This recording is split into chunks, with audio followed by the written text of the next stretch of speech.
వేదాంతం పరిచయం పరిభాష కర్మ సిద్ధాంతం మూడో సూత్రం దృష్ట సుఖదుఖాలు కనబడని పుణ్యపాపాలు కాలక్రమేణా దృష్ట సుఖంగాను దృష్ట దుఃఖంగాను మారతాయి.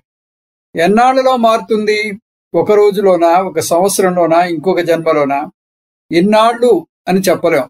ఎందుకంటే అది అందరికీ సమానంగా ఉండదు. అది కర్మని బట్టి, పుణ్యాన్ని బట్టి, పాపాన్ని బట్టి మారుతూ ఉంటుంది.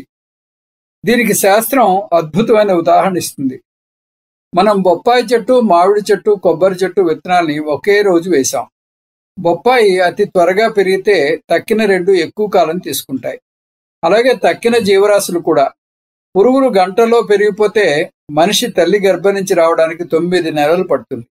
అందువల్ల అన్ని కర్మలకి సమానమైన ఫలాలు ఉండవు. అందువల్ల మనిషి చనిపోయినప్పుడు అతని సూక్ష్మ శరీరంలో ఫలం పొందని అనేక పుణ్యపాపాలు అవ్యక్త రూపంలో ఉంటాయి. మనిషి మరణించినప్పుడు స్థూల శరీరం నాశనం అవుతుంది, కానీ సూక్ష్మ కారణ శరీరాలు ఉంటాయి. ఇందులో పుణ్యపాపాలు నిక్షిప్తమై ఉంటాయి. ఈ అదృష్ట పుణ్యపాపాలు సుఖ దుఃఖాన్ని కలుగజేయాలంటే వాటికి ఇంకొక స్థూల శరీరం కావాలి. స్థూల శరీరం లేనిదే ప్రపంచంతో వ్యవహారం నడపలేదు. వ్యవహారం నడపందే సుఖ దుఃఖాలు లేవు.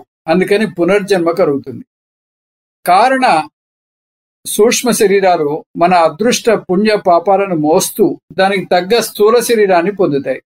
దాని ద్వారా మనకు సుఖ దుఃఖాలు కలుగుతాయి. ఈ కొత్త శరీరంతో కొత్త కర్మలు చేసి మళ్ళీ కొత్తగా పుణ్యపాపాలు పోగు చేసుకుంటాం. మళ్ళీ అందులో కొన్ని దృష్ట ఫలాన్ని ఇవ్వకపోవడంతో మళ్ళీ ఇంకొక జన్మ ఎత్తాల్సి ఉంటుంది. అలా పునరపి జననం పునరపి మరణం కొనసాగుతాయి. అందుకని మన పుట్టుకని, మన అనుభవాలని నిర్ణయించేది దేవుడు కాదు అని అర్థం చేసుకోవాలంటుంది శాస్త్రం. కర్మ సిద్ధాంతం ఆత్మజ్ఞానం కన్నా మరింత ప్రాథమిక సూత్రం. అది ఎంత బాగా అర్థమైతే అంత జీవితం సాఫీగా సాగుతుంది. నేరస్తుడు చట్టం నుంచి తప్పించుకోగలడేమో కానీ పుణ్యపాప కర్మల సిద్ధాంతం నుంచి తప్పించుకోలేడు. అతని పుణ్యపాపాలను అనుసరించే అతనికి పునర్జన్మ ఆధారపడి ఉంటుంది.